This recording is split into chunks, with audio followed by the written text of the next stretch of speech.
Grano. Voy a compartirles la presentación de hoy.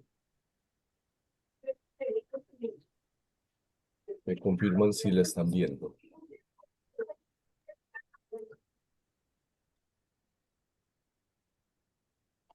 ¿Estamos viendo? Sí. Sí, señor. Perfecto. Sí. Listo. Bueno.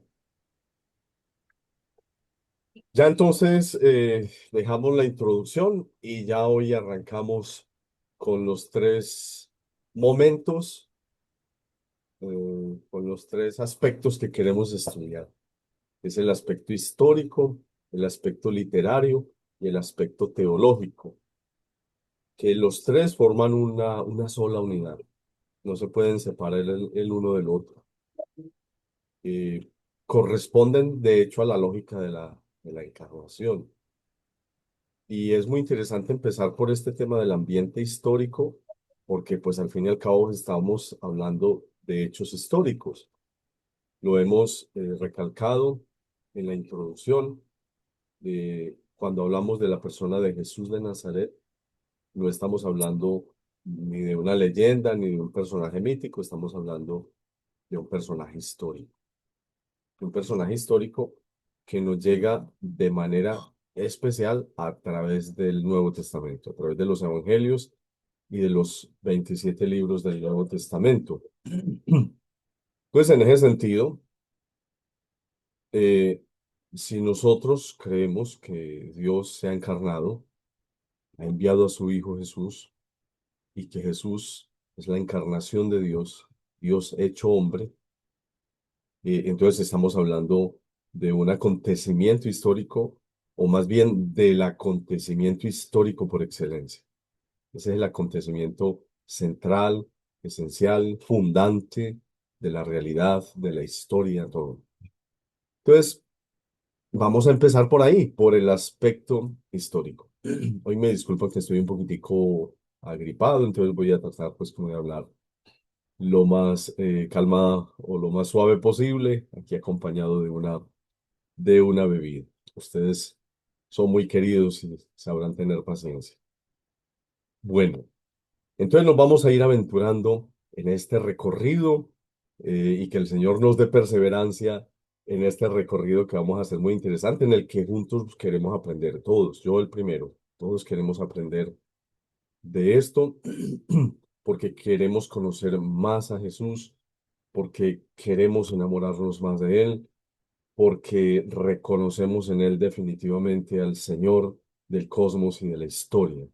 Y entonces si hacemos ese reconocimiento y partimos de ese reconocimiento, entonces vale la pena todo estudio que realicemos, todo estudio que adelantemos. Vamos entonces al ambiente histórico, que pues tiene que partir de él y tiene que confluir hacia él. Y vamos a partir de una cita bíblica del Evangelio de Juan que nos propone para este propósito el autor del libro que estamos siguiendo, el libro cabecera, que es Panoramas del Nuevo Testamento de Giuseppe Segala, italiano. Partimos entonces de este texto. En el Evangelio de Juan, capítulo 19, versículos 19 al 20. Pilato redactó también una inscripción y la puso sobre la cruz. Lo escrito era: Jesús el Nazareno, el Rey de los judíos. Esta inscripción la leyeron muchos judíos porque el lugar donde había sido crucificado Jesús estaba cerca de la ciudad y estaba escrita en hebreo, latín y griego. Hasta ahí la cita bíblica. Y yo resalto estas tres palabras, que es donde vamos a puntualizar que lo que Pilato redactó, que de hecho esta redacción es un documento oficial, ¿sí? Así es como lo entienden las ciencias bíblicas hoy. No simplemente redactó Pilato una inscripción por redactarla, no, era de alguna manera una costumbre romana de redactar de alguna manera el motivo de la condena de la persona que se estaba crucificando.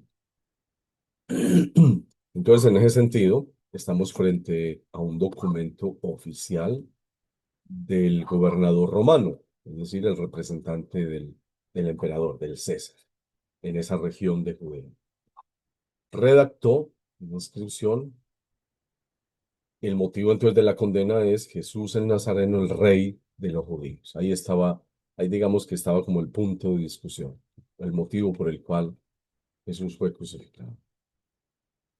Y esta inscripción estaba escrita y es aquí donde está, digamos, el detalle más importante y trascendental.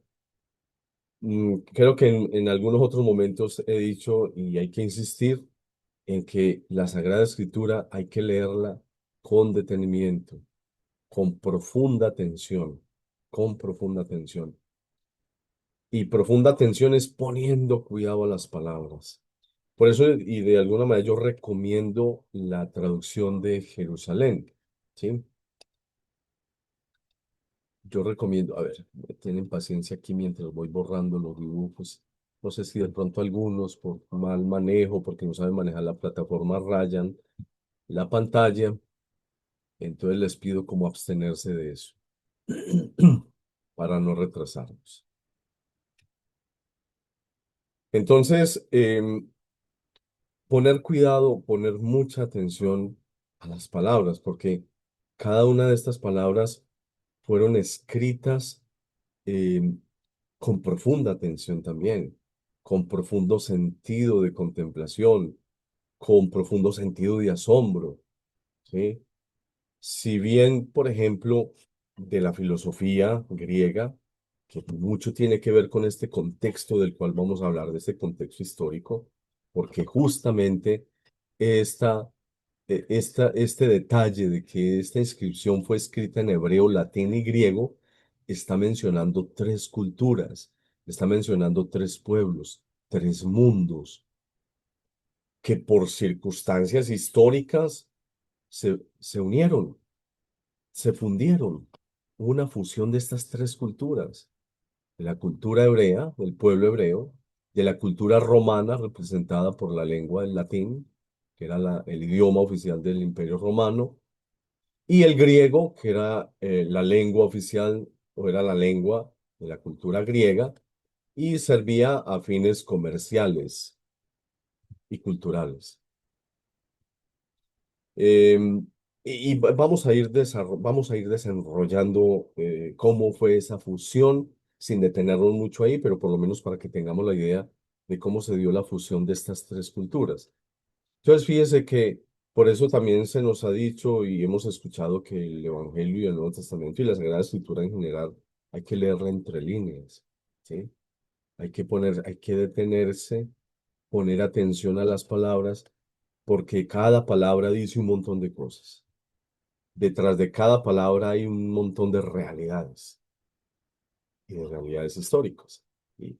Entonces, en esta afirmación que hace el Evangelio de Juan, de que la inscripción que Pilato redactó estaba escrita en hebreo, latín y griego, nos dice un montón de cosas, de realidades. Nos está hablando de que el contexto en el cual Jesús vivió y en el cual se desarrolló la primera comunidad cristiana fue el contexto de un mundo en el que estaban fusionadas tres culturas, tres pueblos.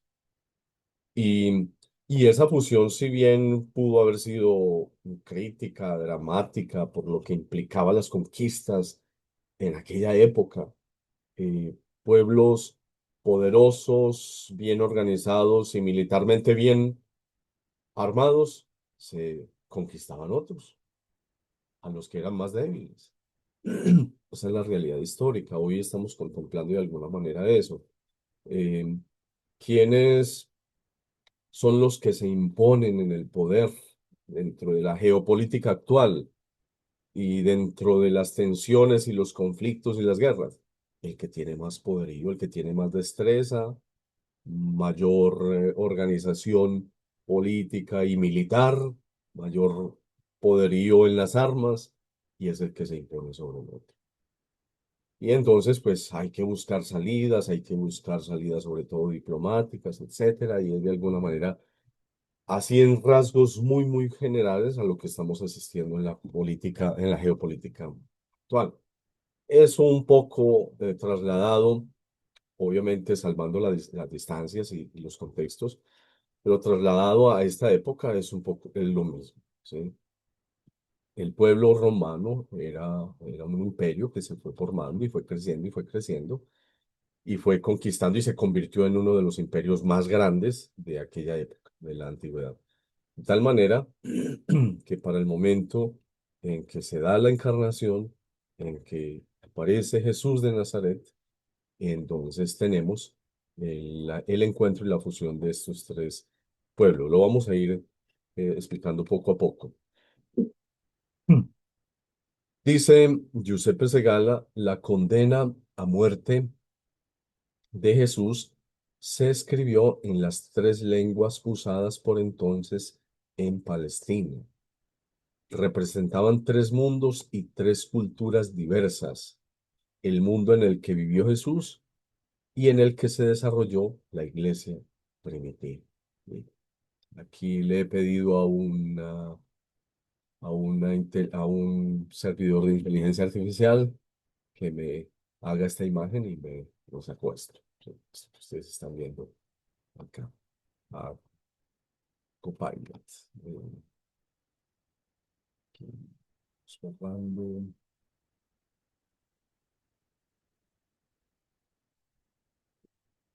Carolina Paredes está rayando la pantalla, no sé por qué. Sigamos adelante. A propósito de esta inscripción en las tres lenguas, que las tres lenguas representan las tres culturas, Xavier León Dufour, que es un biblista, murió en 2006, biblista, exégeta, jesuita, escribe acerca de esta inscripción. Dice, el elemento principal es la observación de que la inscripción, verdadero documento oficial, estaba redactado en tres lenguas. El hebreo, lengua sagrada del pueblo elegido, el pueblo de Israel. Vienen luego las lenguas seculares, el latín, que es la lengua oficial del imperio, y el griego, que es la lengua de las relaciones culturales y comerciales. No es imposible que el evangelista, repitiendo 5 veces el verbo escribir, intente sugerir alguna relación con las escrituras que ponen un sello a la palabra divina. En ese caso, dice Xavier, ¿no sería Pilato el instrumento inconsciente de los designios de Dios? Como lo fue Ciro, por ejemplo, en la época del regreso del pueblo hebreo a su tierra, desde Babilonia a su tierra, que fue llamado por los profetas siervo de Dios. ¿No sería Pilato el instrumento inconsciente de los designios de Dios? Lo mismo que el sumo sacerdote Caifás había profetizado que Jesús moriría por la nación, Pilato escribiría también y para siempre la fórmula que habrían de proclamar en latín por todos los siglos las generaciones futuras. Iesus Nazarenus Rex Iudearum. O sea, INRI, estas 4 letras que nos encontramos en los Cristos y que muchas veces en las imágenes del crucificado y que muchas veces pues no sabemos a qué hace referencia esa palabra INRI. La palabra INRI son las iniciales en latín de esta frase. Jesús Nazarenus Rex Iudarum. Jesús de Nazaret, Rey de los judíos. Bueno, hasta ahí dejo esa observación de Javier León. En ese sentido, entonces, para este ambiente histórico, para este aspecto histórico, nos vamos a centrar en tres aspectos. El ambiente helenista, que es el mundo de la cultura, el ambiente romano, que es el mundo de la política, y el ambiente judío, que es el mundo de la religión. Fíjese que esta estructura social, si pudiésemos decir sociopolítica, se nos hace muy familiar, porque no estamos hablando de una cosa rara ni diferente a lo que de alguna manera componen nuestras actuales sociedades, ¿sí? Fíjese que si ponemos atención, de hecho, gracias, digamos, como a la claridad que las ciencias sociales hoy nos dan de la estructura social o de las diferentes estructuras sociales. eh, Gracias a esa estructura, gracias a ese conocimiento, podemos acercarnos a las escrituras, sobre todo al Nuevo Testamento y a los evangelios, para descubrir que también los evangelios nos estaban contando de alguna manera, o nos estaban narrando el acontecimiento central de la historia, que es la encarnación del Hijo de Dios en un contexto histórico, es decir, en un ambiente también donde hay una estructura social, donde hay un mundo cultural, donde hay una política, donde hay religiones, lo vamos a ver. Entonces, fíjese que, y yo insisto, lo dije en la introducción, fíjense que es muy importante hoy, gracias a todos los acontecimientos que hemos tenido en las últimas décadas. Empecemos por el acontecimiento más de los acontecimientos más importantes eclesiales, el Concilio Vaticano II, que supuso todo un cambio en la iglesia, en nuestra manera de vivir y de entender la fe, en nuestra manera de vivir y entender la Sagrada Escritura, ¿sí? El valor que se le empezó a dar a partir del Concilio Vaticano II a la Sagrada Escritura. Y todos los efectos positivos, hermosos que contrajo este acontecimiento y a partir de ahí todo lo demás. ¿Cómo nos invitan todos estos acontecimientos a dar cada vez más una lectura histórica de la Sagrada Escritura y en este caso del Nuevo Testamento? ¿Sí? Obviamente, cuando hablo de una lectura histórica, estoy hablando de cómo leer el Nuevo Testamento conscientes de que estamos leyendo el acontecimiento central de la historia, narrado en formas históricas, como vamos a ver en el segundo capítulo, que es el aspecto literario, transmitido de esas formas históricas y que llega hasta nosotros seres históricos, seres humanos, y que nos narra situaciones, estos libros nos narran situaciones humanas, históricas, de cómo el ser humano es ser humano, de cómo vive, de qué manera, cómo sufre, cómo anhela, cómo sueña, cómo quiere ser feliz, pero cómo en medio de todos esos anhelos y de esas esperanzas también hay unas situaciones difíciles, dramáticas que tiene que afrontar. Entonces, cuando hablamos de hacer esa lectura histórica, ahorita vamos a poner un ejemplo.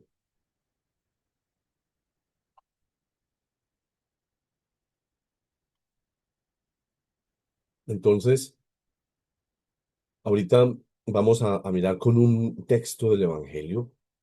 mm, Vamos a poner el ejemplo de cómo hacer una lectura histórica con sentido.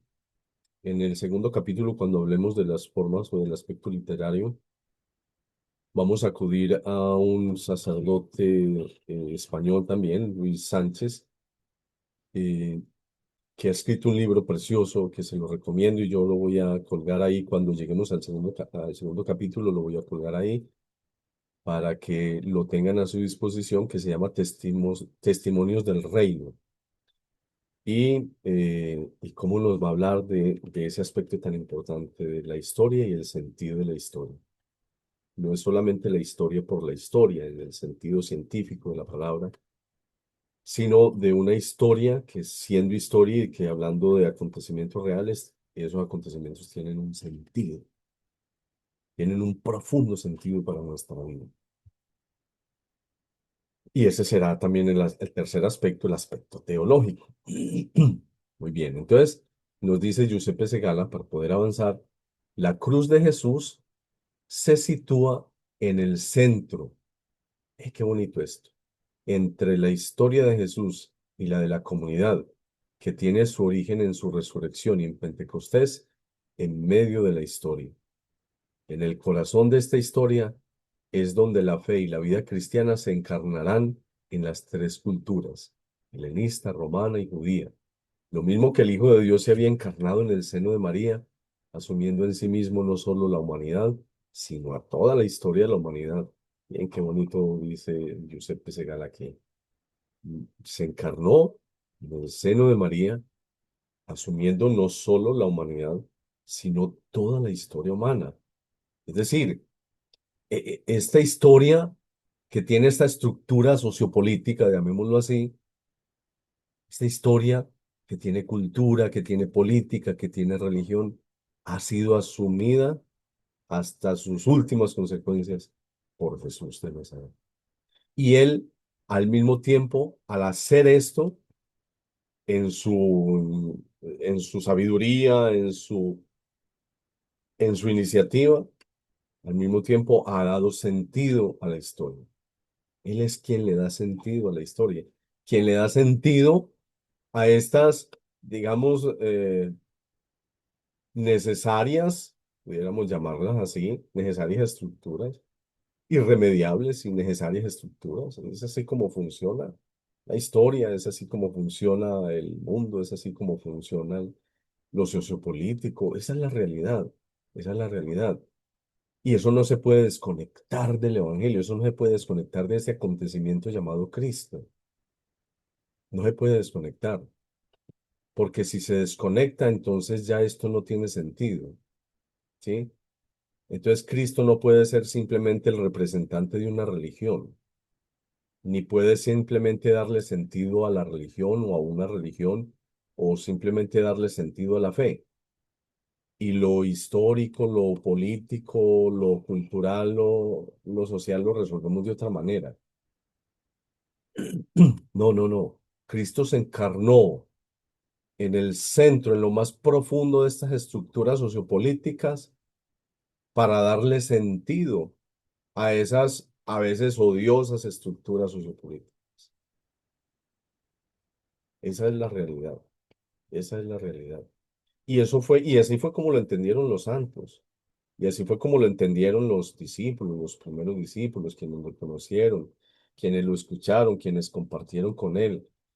Pero después ya la segunda, tercera generación y luego hacia acá, toda la historia del cristianismo, así lo entendieron los santos.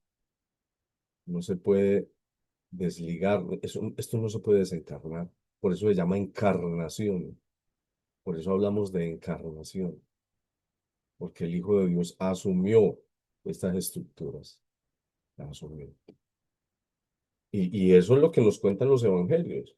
Los evangelios nos cuentan, y lo vamos a ir viendo así, ojalá tengamos el tiempo. Los evangelios lo que nos cuentan es eso, cómo Jesús vivió. Sí, la encarnación supuso que Jesús se sometiera, entre comillas, de alguna manera, a estas estructuras sociopolíticas y socioculturales. Se sometió a esto. Y eso supuso la encarnación. Pero la asumió y asumió esta estructura para darle sentido a esta estructura. Y vamos a ver cómo la asumió, que es lo que nos cuentan los evangelios. Cómo asumió estas estructuras, cómo las vivió, cómo las padeció y cómo le dio sentido. Aquí tenemos un mapa del Imperio Romano para esta época, para la época de Jesús. Fíjense que si alcanzan a entender el mapa, estamos hablando de Europa, parte de Asia, Medio Oriente. Aquí estaría Israel. No sé si alcanzan a ver el mouse donde estoy moviendo. Mar Mediterráneo, aquí sería Israel. Es decir, la tierra donde Jesús nació, donde vivió, donde desarrolló todo su ministerio. Aquí estaría África, todo Egipto, etcétera. Es decir, aquí como para que medio nos imaginemos y nos figuremos un poco el poderío de este imperio, ¿cierto? Hasta dónde llegó, qué conquistó, qué tierra se apropió. Entonces, claro, en esta conquista, pues por supuesto conquistó Grecia. Aquí hay que ubicar a Grecia, la cultura griega, donde nace pues la famosa Grecia, la que en muchos momentos conquistó la tierra de Israel. ¿Sí? Antes de que llegara el Imperio Romano, Grecia fue, digamos, un gran imperio. De hecho, fue el anterior imperio. Antes de que llegara el Imperio Romano, Grecia, y es lo que nos cuenta de alguna manera el Antiguo Testamento, al que hace referencia el libro de Daniel, al que hace referencia el libro de los Macabeos, van a hacer referencia a esta conquista de Grecia. Y el poderío de Grecia no solamente consistió en su poderío social, político, sino también cultural. Grecia nos va a aportar la filosofía, el logos, la lengua, que se va a convertir en la koiné, la lengua común, así un poco como para hacer la comparación hoy en inglés. El inglés de alguna manera se está convirtiendo como en la koiné del siglo XXI, la lengua común, la lengua que se va extendiendo, la lengua cultural y comercial. Entonces, pues donde si una persona sabe hablar el inglés, sabe manejar el inglés hoy, puede, de alguna manera tiene ciudadanía universal, puede ir a muchas partes en el mundo y lugares muy remotos, en Occidente, en Oriente, porque de alguna manera el inglés va a estar presente allá, ¿sí? Es la lengua comercial. Esto fue lo que aportó Grecia, pero después, como sucede en las lógicas del poder, vino otro imperio más grande y se lo tragó, ¿sí? Es lo que el libro de Daniel cuenta, ¿sí? En la famosa visión de la gran estatua, del gran monstruo, no sé si recuerdo bien, que era de hierro en sus partes, en su cuerpo, pero que era de barro en sus pies. Un poco es la descripción que hace la famosa visión de Daniel para hacer referencia a los imperios. Los imperios son eso. Y por un tiempo demuestran poder, hierro, oro, pero finalmente caen. Así como le pasó al Imperio Romano, por más fuerte que fue este Imperio Romano, también tuvo un momento en que cayó. ¿Ya? Esa es la realidad, esa es es la lógica de la historia, ahí no hay nada que hacer. ¿Sí? Entonces la pregunta es cómo Jesús se encarnó en esa realidad, cómo Jesús le dio sentido, pero qué sentido, de qué manera Jesús transformó esa historia y de qué manera Jesús sigue transformando y sigue dándole sentido y sigue transformando y sigue obrando. ¿Qué va a decir en el Evangelio de Juan? El Padre y yo seguimos obrando, el Padre sigue obrando, sigue trabajando y yo también. ¿De qué manera Jesús sigue obrando en nuestra historia? Y cómo nosotros aprender a descubrir y a reconocer esa gran verdad para no morir bajo el peso del pesimismo y de la desesperanza. Bueno, aquí está esta frase. Este gran imperio romano vivía de la gran herencia de la cultura griega. Esta frase en latín, la Grecia conquistada conquistó a su feroz vencedor. Esa frase significa de que a pesar de que Roma tenía una gran estructura política, militar para conquistar y conquistó a Grecia y se tragó de alguna manera a Grecia, sin embargo, Grecia conquistó a su feroz vencedor con la cultura, con la lengua, con la filosofía, es decir, con todo el potencial cultural que Grecia tenía. Entonces ahí hubo una fusión, ¿cierto? Hubo una fusión. Y luego, pues, agréguele entonces el pueblo el pueblo hebreo, que es el protagonista de esta historia. El pueblo hebreo que fue conquistado por los griegos, pero que luego es conquistado en el primer siglo antes de Cristo por los romanos. De tal manera que uno pudiera decir, se estaba preparando, aun cuando eso suene difícil de entender, de alguna manera, todo este movimiento social, político, militar, de alguna manera está preparando el acontecimiento central que es la encarnación del Hijo de Dios. Y vamos a ver, seguramente ustedes mismos lo han leído, vamos a darnos cuenta cómo de alguna manera este imperio romano que conquista todos estos territorios, pues se convierte al mismo tiempo como en el escenario propicio para que el cristianismo se pudiera extender. Es decir, esto fue necesario. Esto que ustedes ven en naranja, que es donde está presente el imperio romano, fue necesario para poder que el mensaje de Cristo y su persona pudiesen llegar al mundo entero. Si no hubiese sucedido, digámoslo así, esta conquista del Imperio Romano, si Judea no hubiese sido más un pueblo poderoso, sí, en realidad, el pueblo hebreo, y se hubiese quedado solamente acá y no hubiese permitido la conquista de ninguno por su poder, etcétera, pues aquí se hubiese quedado el evangelio, solo acá. Pero gracias a esta situación sociopolítica es que el cristianismo se va a poder extender. Entonces eso lo iremos entendiendo así poquito a poco. Vamos a mirar así de manera muy rápida. Ya les mencioné cuál es el aporte de la cultura helenista a este aspecto histórico, es decir, históricamente, ¿qué aporta la cultura griega? Que entonces recordémoslo, ya el solo hecho de que el Nuevo Testamento haya sido escrito en griego, ya eso dice todo, ya eso nos dice todo. Porque una lengua no solamente comunica palabras, una lengua comunica pensamiento, una lengua comunica cultura. Entonces, fíjense cómo el verbo de Dios, la palabra de Dios hecha carne, se hace texto, se hace lengua, lengua griega, ¿sí? Lengua griega. Porque al ser escritos los evangelios y los demás libros del Nuevo Testamento en griego, entonces la lógica es esa. Jesús se hace lengua griega, pudiéramos decirlo así, de alguna manera, para que lo entendamos, para que entendamos el impacto de la cultura griega, para que entendamos ese impacto.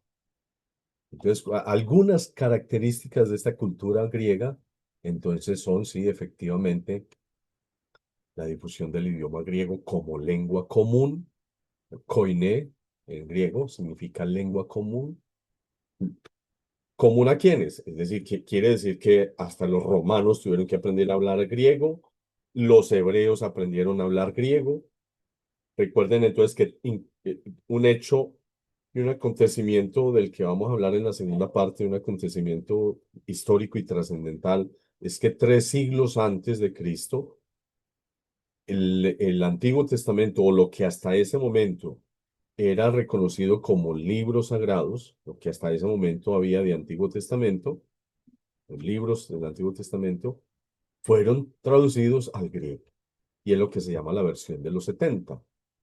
La versión de los 70 o la traducción de los 70 se realizó, es decir, la Sagrada Escritura, repito, los libros hasta ese momento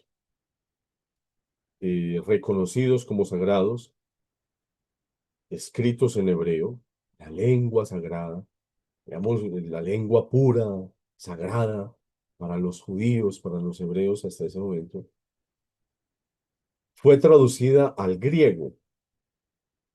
Y eso, pues, ocurrió como una necesidad histórica. Es decir, no hubo más remedio que traducir al griego esas sagradas escrituras escritas en lengua sagrada hebrea. No hubo más remedio. La situación histórica. Y entonces eso es muy significativo porque a veces nos parece y nos da la sensación de que las circunstancias históricas son más fuertes que la acción de Dios o que el actuar divino. Pero muchas veces no reconocemos que detrás de la fuerza de esa realidad o de esas circunstancias históricas está Dios mismo actuando. De eso que nos parece como tan alejado de Dios, es Dios mismo el que está ahí dentro, palpitando, obrando. Ahí está Dios mismo dentro de la historia, obrando. Y eso, pues obviamente, esa traducción de los 70 pues ocasionó, pues por supuesto, rupturas, divisiones entre los judíos. Y entonces es a partir de ahí donde vamos a ver judíos helenizados, es decir, de lengua griega, que nacen y crecen y se educan fuera del territorio de Israel, en otros territorios, pero judíos al fin y al cabo, y judíos hebreos, es decir, de Judea como tal. Entonces, pero eso lo vamos a ir entendiendo pues en la medida. Aquí solamente es como por mencionar la fuerza de esta cultura griega, el impacto histórico que tuvo a donde llegó, hasta el punto entonces de lo que acabo de mencionar, hasta el punto de que es muy posible que Jesús haya hablado algunas palabras de griego. Recuerden que el Evangelio de Juan, creo que es en el capítulo 12 donde se menciona que unos griegos querían encontrarse con Jesús. Ese detalle, ese detalle, no recuerdo, creo que es el capítulo 12, ese detalle que habla de que unos griegos querían encontrarse con Jesús, habla muy seguramente de que Jesús manejaba, pues por supuesto, estando en este ambiente, manejaba algunas conversaciones en griego. Bien, entonces, para resumir, el idioma, el griego, la filosofía. Aquí hay que mencionar escuelas muy importantes como el estoicismo, el epicureísmo, el platonismo, el aristotelismo, está aquí, influenciando el pensamiento en todo el Mediterráneo. Recuerden que esto es un acontecimiento muy importante que en términos del Nuevo Testamento, sobre todo en expresiones de Pablo, entendiendo las circunstancias, digamos que Pablo va a tener como una, pudiéramos decir así, un poco como una posición un poco negativa respecto a las filosofías o a las filosofías de aquel entonces, ¿sí? Pero es normal entendiendo las circunstancias. Hoy entendemos y hemos aprendido a entender el inmenso valor y el inmenso aporte que ha hecho la filosofía al nacimiento y a la extensión del cristianismo. ¿Sí?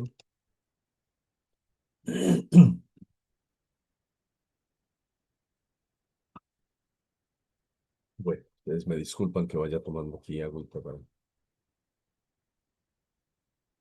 Bueno, mencionar también la arquitectura griega, arquitectura que los romanos mismos copiaron. eh,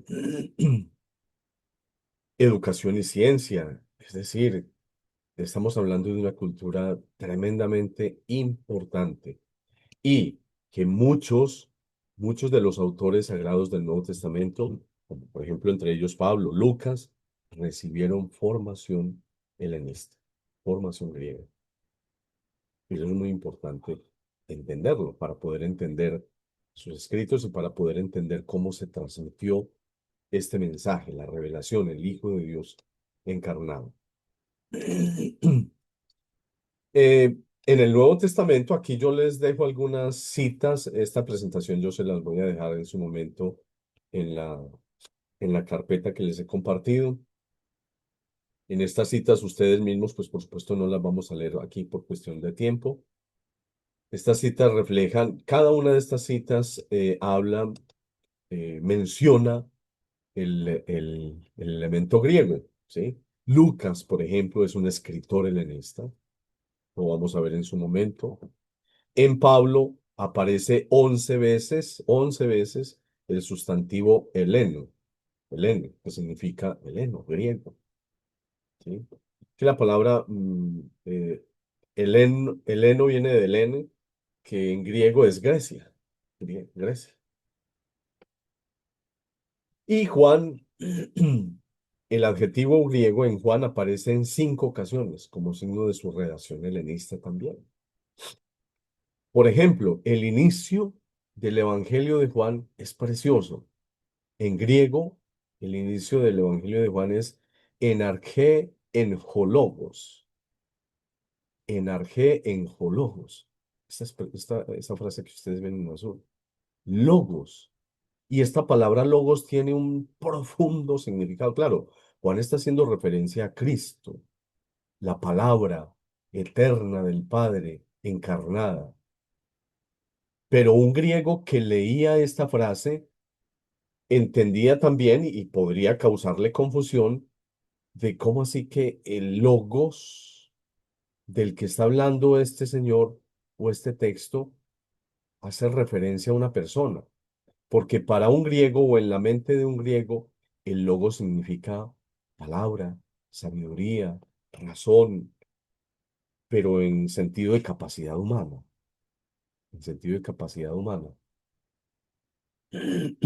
Es decir, hay todo un acontecimiento cultural, histórico que significa el logos.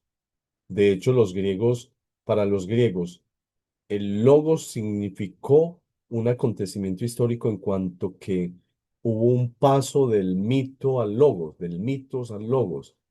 Es decir, una época en la que todo se veía desde el mito, todo se explicaba desde el mito, desde los mitos, hasta que un momento y por esos procesos históricos, algunos personajes empiezan a cuestionar el mito y a decir, venga, hay otra forma de ver la realidad y entender la realidad y es a través de logos, a través de la razón, hermano, a través de nuestra capacidad de observar, de estudiar, de, de hecho la palabra arjé es de alguna manera como el objetivo, el motivo que muchos de los griegos empezaron a escudriñar. ¿Cuál es el arjé? ¿Cuál es el principio de las cosas?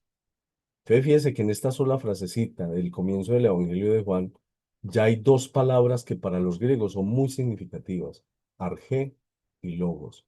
Arjé fue el motivo que llevó a los primeros filósofos, al famoso Tales de Mileto, al famoso Anaxímenes, Anaximandro, a buscar cuál es el arjé, cuál es el principio de la vida, pero no explicado desde la mitología. Eh, es decir, los dioses de la mitología allá, en su lugar, Zeus, Atenea, etcétera, ellos allá. Pero eso al fin y al cabo mito. Pero tratemos de descubrir el principio de la vida aquí. ¿Sí? Es cuando empiezan a decir el principio de la vida es el agua. No, otro va a decir, no, el principio de la vida es el fuego. No, otro va a decir, el principio de la vida es el ápeiron, el átomo, etcétera.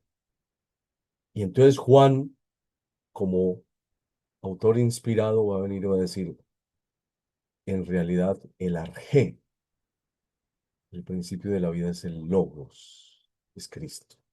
Él es. Él es lo que buscamos. Entonces aquí entendemos lo que Pablo también va a decir en su discurso, en su famoso discurso en Atenas. Eh, Eso que ustedes buscan, ese Dios desconocido que ustedes adoran, se los vengo es el Logos, es el Cristo. Entonces, esto es para decirles, pues, como un ejemplo, el profundo significado que tiene eh, a la hora de la transmisión del mensaje revelado, a la hora de la transmisión del mensaje revelado en Cristo, en griego.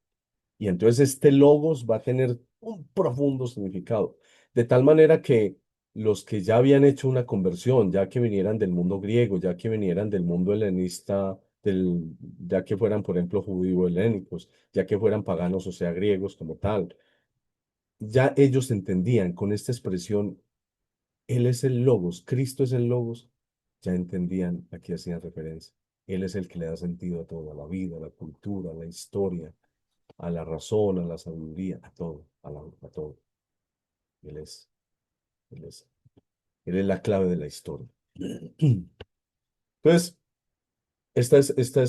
digamos, aquí ustedes van a encontrar unas citas que les van a servir profundamente para conocer y darnos cuenta cuál es la influencia de la cultura griega en la construcción de estos libros del Nuevo Testamento. Además de que Jesús pues vivió profundamente esto. Aquí voy a pasar rápidamente por esto. De, Tal fue la influencia, por ejemplo, en términos sociales, económicos, arquitectónicos, perdón, que Herodes, el famoso Herodes, que fue un rey eh, judío, que vivió también para esta época, bueno, que de hecho murió para el momento en que Jesús está naciendo, que apenas ha nacido. El famoso Herodes el Grande, y que fue un rey que gobernó en esta región y que fue muy poderoso. Este rey construyó la famosa Cesarea, ¿sí? Cesarea Marítima, en lo que hoy es Galilea. Y hoy pues se conservan, digamos, los vestigios de esa construcción. Aquí en la imagen de arriba se alcanza a ver o se ha recreado lo que pudo haber sido esa construcción que Herodes realizó. Pero Herodes judío, rey judío, realizó esta construcción con mentalidad griega.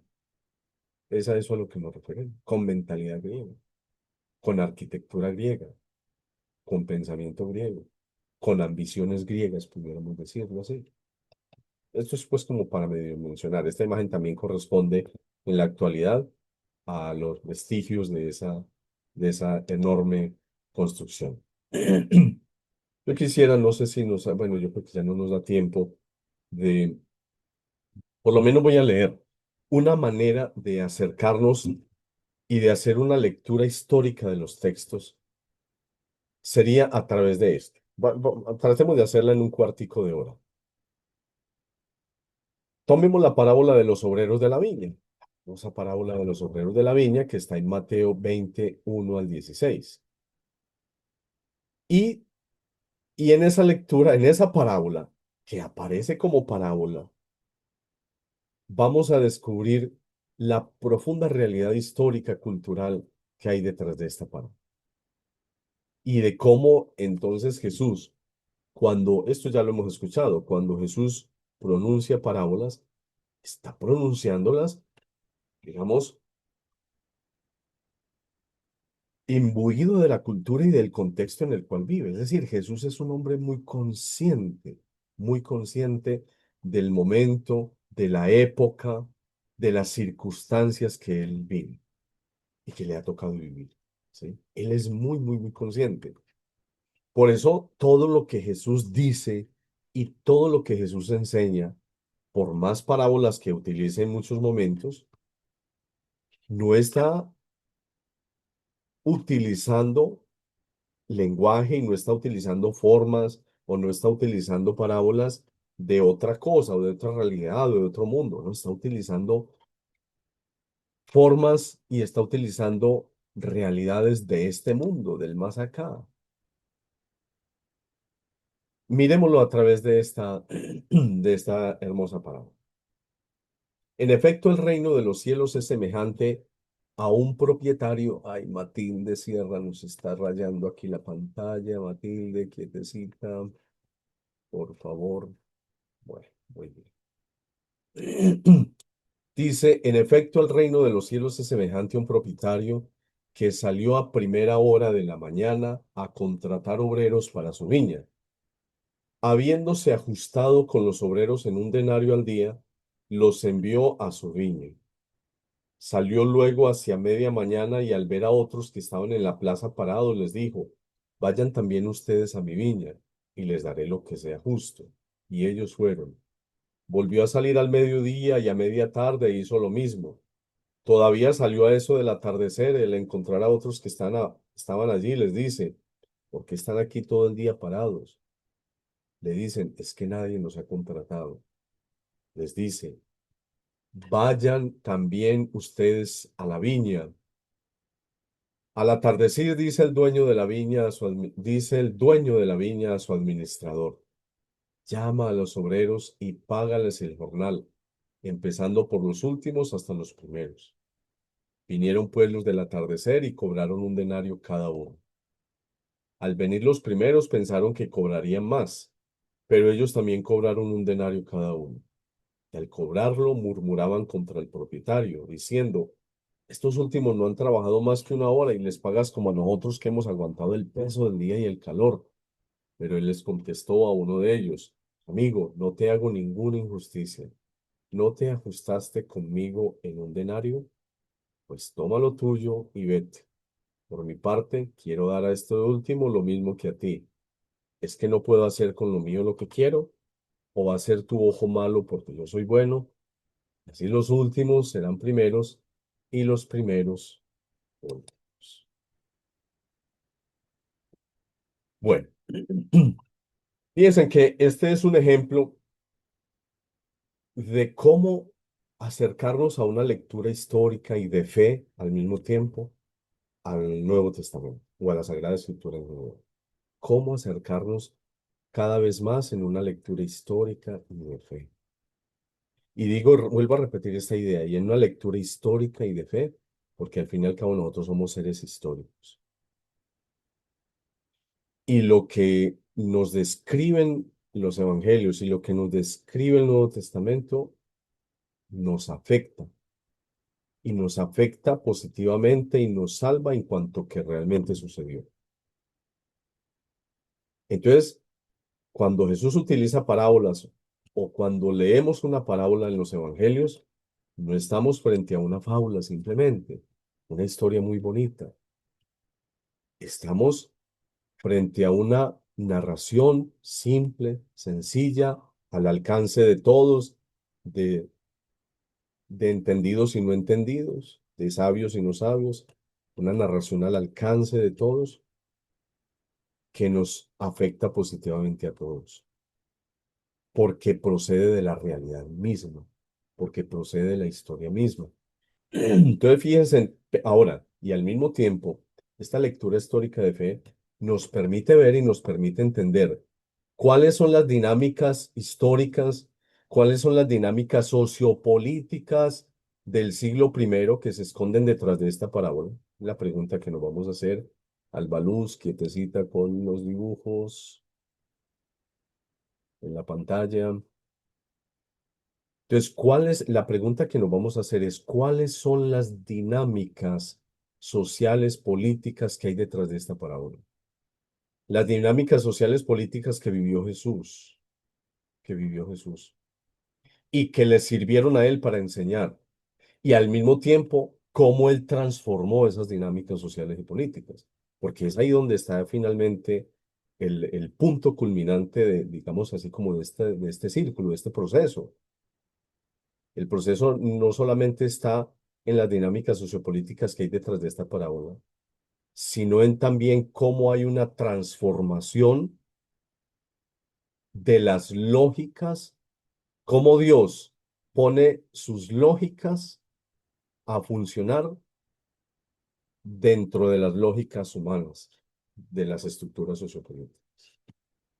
Miremoslo. Entonces, profe, ¿qué está diciendo usted ahí si esto es solamente una parábola? No, es una parábola con un profundo sentido histórico.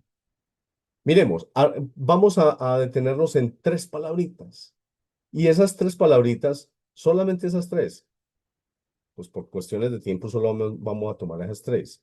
Y esas tres palabritas nos van a decir un montón de cosas de esa realidad sociopolítica de la época de Jesús, del siglo primero. Vámonos con esa primera palabra.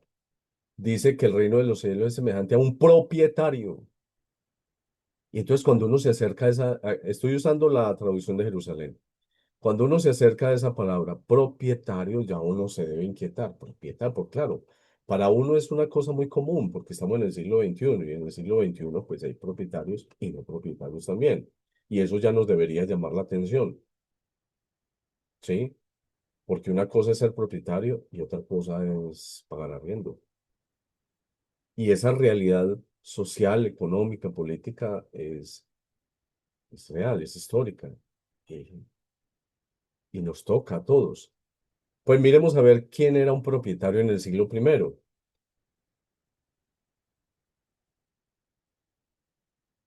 Pues resulta que la palabra propietario, cuando uno ya se va, la traducción de Jerusalén es una traducción que toma de los versiones originales, es decir, que toma del griego. La palabra propietario en el original griego está escrita así, oikodéspotes, oikodéspotes. Y ya esa palabrita ya nos empieza como a parecer a algo. Pues está compuesta esta palabrita oikodéspotes, que es la de propietario, de oikos, que significa casa, familia, hacienda. En el contexto bíblico, la palabra oikos significaba casa, familia, hacienda. Y déspotes significaba señor, dueño, el que tiene autoridad absoluta. Literalmente significa dueño de casa o señor de la hacienda. Y aparece varias veces en Mateo. Quiere decir que si ustedes van a la traducción original, a la versión original en griego, se van a encontrar esta palabra oikodéspotes en el capítulo 13, en el 20, en el 21 y en el 24. Hilario, Lázaro, Yetico, con los dibujos. Entonces ustedes se van a encontrar con esta palabra. Entonces, por eso, para eso justamente estudiamos una introducción al Nuevo Testamento, para poder mirar con detalles la riqueza que tienen estos textos, ¿sí? Para podernos hacer y comprender mejor. Es que nuestro objetivo en esta introducción del Nuevo Testamento o de cualquier introducción al Nuevo Testamento del que ustedes participen o de cualquier curso bíblico es poder entender mejor la Sagrada Escritura y poder entender mejor nuestra relación con estos acontecimientos escritos en estos textos. Entonces, bueno, ya entendemos. Mire esa sola palabra propietario de la parábola, cómo nos acerca y nos empieza a acercar a una realidad histórica, sociopolítica del siglo primero. Pero hay más. Este oicodéspotes, es decir, dueño o señor de la hacienda, no era cualquier padre de familia, no era cualquier señor, era propietario de una finca agrícola o casa grande, que tenía siervos, trabajadores bajo su autoridad. Y la prueba está en que en la parábola dice al final de la tarde, él es quien sale a contratar, pero al final de la tarde le pide al administrador que pague. Quiere decir que tenía un administrador a su servicio. Y si tenía un administrador, tenía siervos. Es decir, y si llamó tanta gente, es porque la hacienda era grande. Fíjese que Jesús está haciendo, no, pero es que la parábola se la inventó Jesús ahí pues como para hablar del reino. No, no, no. Jesús está haciendo referencia, está partiendo de situaciones reales. Está partiendo de situaciones reales. Pero además de eso, además de que tenía finca grande, era propietario con autoridad, tenía también poder legal, económico y social sobre sus criados y jornaleros. Y miren este detalle que nos dicen ya las ciencias bíblicas hoy, ya poniéndole lupa a este contexto histórico del siglo primero. En la Palestina del siglo primero, bajo dominación romana, muchas familias campesinas habían perdido sus tierras por deudas. De ahí que el amo de casa o dueño de viña representara al terrateniente, mientras los jornaleros dependían de ser contratados día a día para sobrevivir. Fíjese que cuando uno lee una parábola de estas ya con esta realidad y con esta perspectiva histórica, ya uno como que siente un descanso, ay, cómo me siento identificado aquí, cómo nos sentimos identificados acá, cómo se nos parece esta realidad del siglo primero a nuestra propia realidad, a la realidad de tantas personas, de tantas familias que han perdido, que han perdido todo. Empecemos por las familias campesinas de nuestros pueblos latinoamericanos, que por la violencia, una violencia que viene por unos grupos que han surgido por las presiones del poder y la política, etcétera. No, pero no nos vamos a meter aquí ahorita en discursos políticos, no.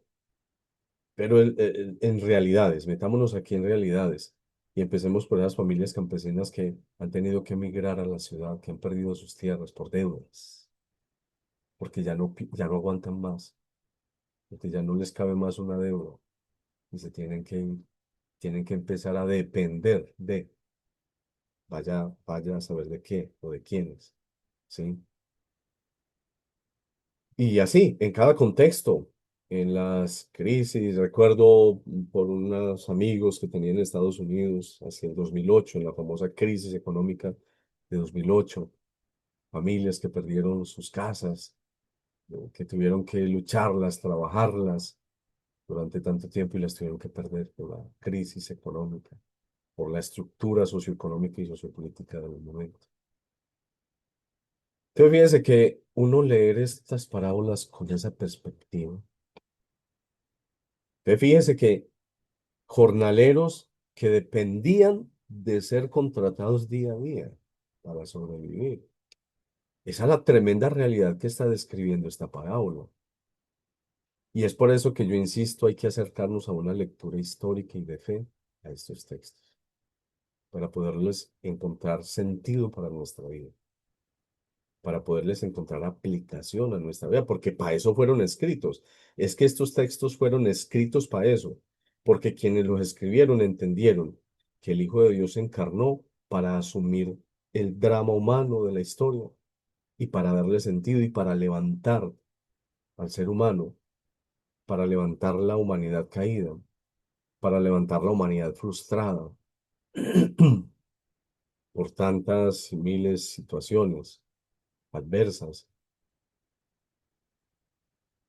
Miremos esta palabra ajustado. Ya se nos pasó el tiempo y hoy les voy a pedir, estoy ya un poco cansado, les voy a pedir que las preguntas las dejemos para dentro de 8 días para poder descansar y mañana tengo clase a las 8 de la mañana en pregrado. Pues ya me siento un poquito cansado, pero por lo menos para que terminemos esta parábola. Fíjese, esta palabra ajustado, ajustado. Miren, la palabra ajustado en griego viene de una palabra sinfoneo. Y es muy, pero la traigo a colación también, además, por el sentido que tiene la parábola, por lo que nos suena. La palabra sinfoneo nos suena a sinfonía, ¿cierto? Sí, efectivamente tiene relación con eso. Viene de la raíz sin, que significa juntos, y fone, que significa voz. Entonces, literalmente significa hacer sonar juntos, hacer sonar juntos, de donde viene sinfonía, armonía de sonidos. En un uso figurado, es decir, tal y como la usa Jesús en esta parábola, y con respecto al sentido que tiene del administrador que sale a contratar, y dice que sale a contratar y se pone de acuerdo o ajusta con los que contrata. Es decir, se pone de acuerdo, pacta con ellos en una decisión. Quiere decir que en ese acuerdo él les dice, les voy a pagar esto. Ellos dicen, así, acepto. En el contrato de trabajo en la Palestina del siglo primero muchas veces era verbal. Claro, pues a falta de papeles o de materiales sobre los cuales escribir. El término sinfoneo refleja esa costumbre, ponerse de acuerdo de palabra. La raíz musical de la palabra resuena en el trasfondo. El pacto laboral debía ser como una armonía entre las dos partes. En el relato, los jornaleros no pueden reclamar en términos legales porque ellos mismos habían armonizado o convenido con el dueño el pago. Pero sin embargo, vemos aquí al final de la palabra un reclamo. Por eso es que el dueño de la viña va a decir, amigo, no te hago ninguna injusticia, no te ajustaste conmigo. O sea, no sinfoniamos en un denario. Pues toma lo tuyo y vete. Por mi parte, quiero dar a este último lo mismo que a ti. Es que no puedo hacer, es aquí donde Dios transforma las dinámicas de la historia, las lógicas. Porque cómo es que empieza a pagarle a los últimos que fueron a trabajar solo una hora. Y cómo es que a los que trabajaron solo una hora les paga lo mismo que a los que trabajaron todo el día. Entonces las lógicas de Dios no son nuestras lógicas. Y es así como Dios transforma las lógicas de la historia. Y como efectivamente las transforma. Bueno, yo les voy a pedir disculpas, que ya estoy realmente muy, muy cansado de la garganta. Y dentro de 8 días, pues conversamos. Listo, dentro de 8 días hacemos las preguntas, socializamos.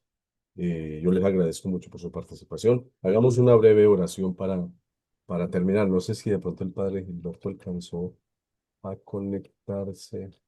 No, hagamos una breve oración. Te agradecemos, Señor Jesús, por este espacio en el que hemos estudiado teología, en el que se nos ha permitido y tú nos has permitido avanzar en este estudio de introducción al Nuevo Testamento. Que la gracia de tu Espíritu nos acompañe durante este proceso y que nosotros al mismo tiempo podamos ser transmisores de esta semilla y que podamos multiplicar esta semilla a muchas personas para que el reino de Dios siga efectivamente creciendo en la historia. Amén. En nombre del Amén. Padre, Amén. del Padre, Hijo, del Padre, del del Hijo y del Espíritu Espíritu Santo. Santo. Amén. Amén. Muchísimas gracias. gracias. Gracias, Señor los profesor.